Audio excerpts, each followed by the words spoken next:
Këndon shumë bukur këngën e Shqipërisë të mesme, si i themi ne, ndonjëherë i vlon gjaku. Edlira, faleminderit dhe ndjem krenare që sot je pjesë e bisedës tonë, madje pranove këtë ftesë kaq me kënaqësi. Faleminderit shumë, kënaqësia është e imja, ju falenderoj dhe juve për intervistën, edhe shpresoj që do ndajmë gjëra të bukura sot së bashku. Pak më parë përmenda se je nga Tirana. Si u gjende në Struk? Si të solli ky relacion drejt Strukës? E vërtet, unë jam lindur, jam rritur në Tiranë, kam studiuar edhe preardhjen e kam nga Tirana. U bë sebeb një profesoresha ime e kantos që na solli në një kompeticion këtu në Maqedoni, edhe kështu filluam pak koncertet, bashkëpunimet, pastaj fillova të merresha pak me muzikën live, edhe u lidhen gjërat, edhe pastaj hyra profesoresh në shkollën e mesme të muzikës në Struk, dhe kështu që mbeta. Me zërin tuaj që keni aq të bukur, na thoni pak ato ndikimet tuaja të para, kur zbuluat juve që keni talent për muzikë? Si erdhi? Ç'është e vërteta, duke ardhur nga një familje me dy prindër të shkolluar, mami ekonomiste, babi inxhinier, kjo pjesa e muzikës nuk ishte fare në plan. Pavarësisht se nga babi im ka kënduar gjithmonë estradën e Ushtarit, ka pas një zë shumë bukur, xhaxha im është skulptor, goxha i njohur në Shqipëri, Qazim Arifi. Familje artistësh. Artistësh, xhaxha i tjetër ka luajtur ke lulkuqet në Pimure, në rolin e Sulës, dhe më thënë, nuk është se kemi qenë jashtë artit, por te pjesa këndimit, muzikës, nuk është se kemi ndonjë në familje. Dhe unë kam pas shumë dëshirë, por nuk ma ushenin familja, faktikisht mami donte të bëja një ekonomiste, babi ka bënte tralala, që do bësh me muzikë, zi një profesion më. Edhe, por e kam pas si talent, do më thënë jam zbuluar në shkollën 8 vjeçare, tani jam bërë 9 vjeçare, por ku kam bërë nga qenë 8 vjeçare, këndonim në orën e muzikës dhe mësuesja na nxirrte her pas here, do më thënë, në këto kompeticionet që bëshin midis shkollave 8 vjeçare në Tiranë, edhe aty ka qenë nisma ime e parë, që jam zbuluar si talent. Pastaj vazhdova në Pallatin e Pionerëve me shumë luftë, prapë. Mban mend atë këngën e parë që kënduar në Pallatin e Pionerëve? Në Pallat të Pionerëve faktikisht fillimet tona, s'm kujtohet shumë mirë, kemi qenë një herë kalonim kor për të si zëra. Pastaj ka qenë një këngë që e mbaj mend, Në tropik, në tropik, ka qenë shumë e njohur në atë kohë. Kjo ka qenë kënga e parë që mbaj mend. Ju pastaj vazhduat në lice ose vazhduat në... Po, vazhdova liceun artistik në klasën e profesoresh Zina Zdravës, më pas vazhdova Akademinë e Arteve në klasën e profesoreshës Suzana Frashkri, më pas bëra edhe një master magjistër për pedagogji, por të formuar më tepër edhe në pjesën time të mësimdhënies. Cilën mendon që mund ta ndajë si suksesin tënd deri më tani? Faleminderit Zotit, kam pas gjëra shumë të mira në jetë, por gjëja më e rëndësishme që mendoj unë që atë ëndrrën time realisht e kam gjysmë realizuar është mësimdhënia.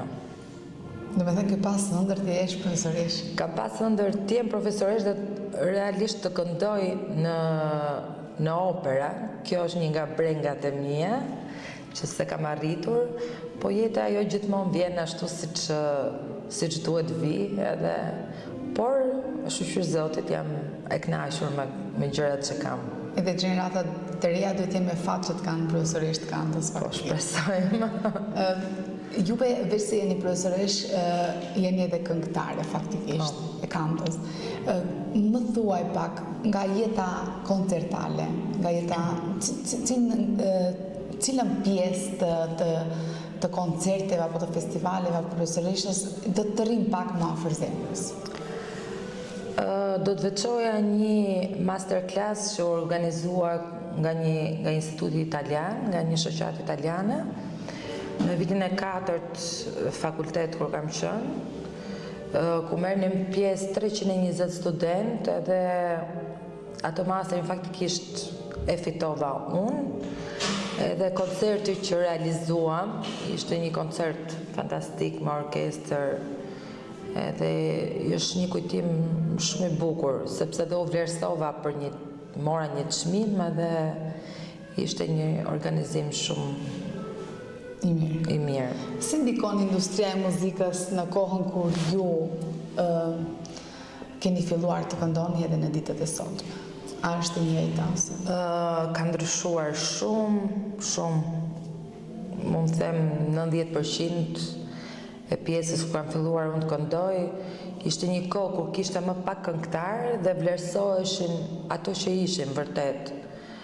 Tani besoj dihet që vlerësohen shumë gjëra. Mund të bëhet këngëtar kushdo, më tepër vlerësohet pamja jashtme sesa produkt zëri. Sesa profesione.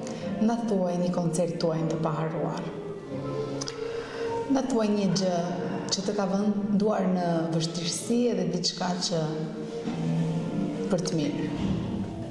Në vështirësi, nuk besoj se më ka dhënë dorë diçka në vështirësi përveç se punës time, sepse si gjithmonë në për këto pjesët e artit janë këto klanet, këto zonat e errta, misira, gjërat, duke mos pasur lidhje as nga familja me artin, domethënë normalisht e kam pasur më të vështirë për qarë, kur ishin fëmijët e profesorëve, e pedagogëve që normalisht dihet, domethënë. Mund të thoja si diçka, domethënë që një eksperiencë e bukur, ka qenë 2 herë pjesëmarrja në opera Turandot edhe në operën Traviata në Tiranë si koriste, sepse sapo ishim domethënë në viti 4 sapo po mbaronin fakultetin. Ka pasur prova intensive, ka qenë janë 2 opera fantastike, domethënë që kërkojnë, së të mos Turandoti kërkon dhe volum goxha ankor. Janë domethënë eksperienca që vërtet të ngjisin një shkallë më lartë. Këto, plus koncerte tjera pastaj që kemi pasur me koret ndryshme, edhe si soliste, me korin e Suzana Turkut, Pax Day, që kemi qenë në Itali, në Austri, kemi fituar çmime, në Kalabrinë për këto vende të arbreshe. Ka disa. Më thuaj Edlira, faktikisht juve jeni tani profesoresh në shkollën e mesme të muzikës në qytetin e Strugës. Talentet mes Tiranës dhe Strugës, talentet e ri, mund të më bësh një krahasim? Atëherë, i vetmi krahasim që mund të bëj është ana kulturore, ta them thonjza, domethënë formimi që shoh që mund të dalloj Strugën nga Tirana, nuk po them se dhe vendet e tjera domethënë qytetet e tjera Tiranës nuk mund të normal kur qyteti është më ndryshe, por shoh këtë ndrydhje në Strugë, provincializmin me keqardhje, por e shoh tek shqiptarët që është goxha i theksuar, sidomos që do bësh këngëtare, domethënë nuk e shoh, domethënë, është e ka gjenezën që nga familja, si kulturë deri për të ardhur te fëmijët, pastaj që vinë edhe nuk e dinë muzikën klasike se çfarë është, por edhe kur i thua se vinë në shkollë, normalisht në një shkollë, në institucion, mësohet muzika klasike, as muzika popullore, as ka domethënë dek të ndryshme, me sa di në Shkup ka dek për folklor, për mirë, po në shkollën e mesme është domethënë vetëm ky drejtim. Edhe shoh këtë papërgjithshmërinë, mos informimin, e has goxha, sidomos te pjesa shqiptare. Për fat të keq. Për fat të keq, po. Elvira, juve keni një zë briljant. Edhe këto kam thënë edhe herën më përpara. Kam dëgjuar mjaft herë duke dëgjuar edhe live. Kështu që dua pak të më ndalosh pse pikërisht tek muzika popullore, ke folklori, tek thesari jon padyshim. Ç'është e vërteta, të them vërtetën, nuk është se kam dashur kurrë muzikën popullore. Ëndra ime ka qenë muzika klasike. Po të rri shumë bukur. Faleminderit. Okej, e kam bërë si një gjë të nevojshme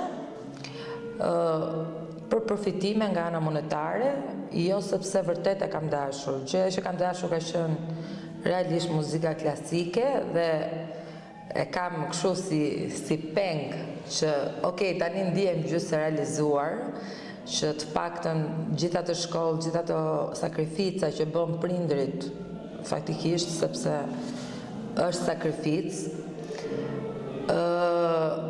edhe të këndoja vetëm muzikë popullore, do me thënë nuk dëgjoja dot muzikë klasike, se mbusheshin syt me lot.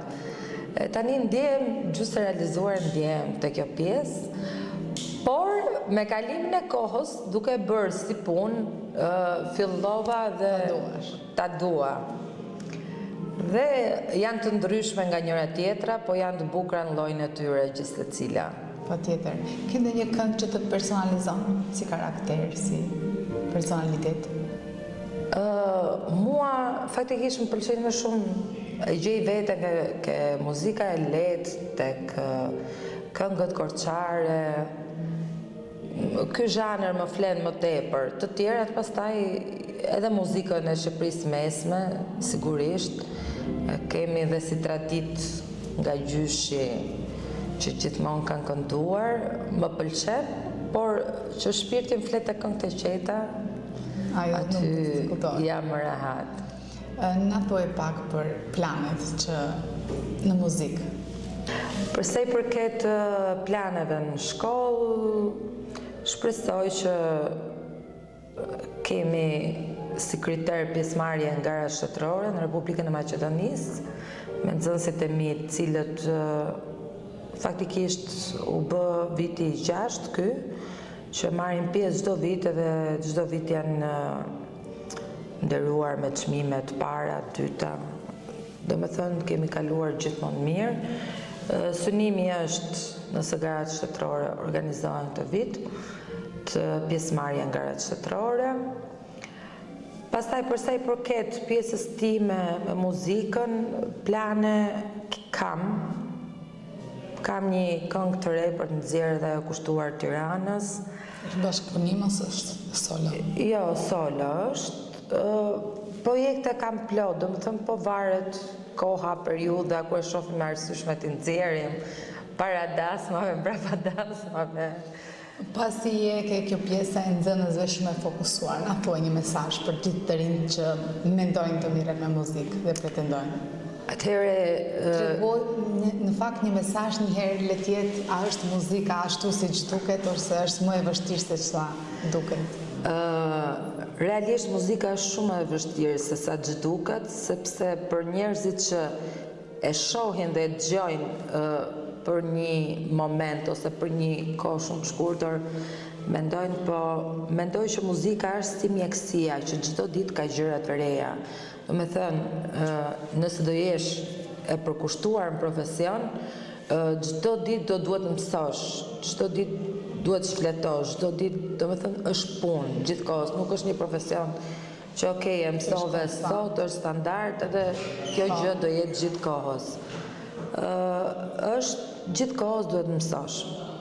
Një mesazh që do t'jetë për të rinjt, sidomos të unë strug, do t'i thoja mos të hezitojnë asnjëherë për të realizuar ëndrat e tyre.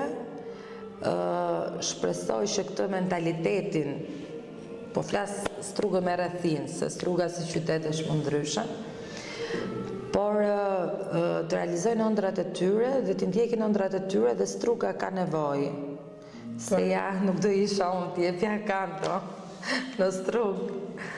Dhe me punë besoj që arrihet çdo gjë. Do me thënë, mjafton të kesh një synim në vetë dhe një ego për të arritur atë që do. Edhe i bëj thirrje edhe prindërve, edhe të gjithëve që... Për neve është fat që juve t'jeni profesoreshe kantës së nostru. Shumë faleminderit. Faleminderit shumë Elvira që ishe pjesë e intervistës tonë, e bisedës tonë. Ishte kënaqësi. Ju përgëzoj për emisione dhe ju uroj shumë suksese. Të dashur teleshikues, kishim Elvira Arifi, një zë i ëmbël për qytetin tonë, një nga personalitetet e shquara të estradës shqiptare, tani më strugane. Faleminderit dhe miru të kopshim në intervistat e radhës.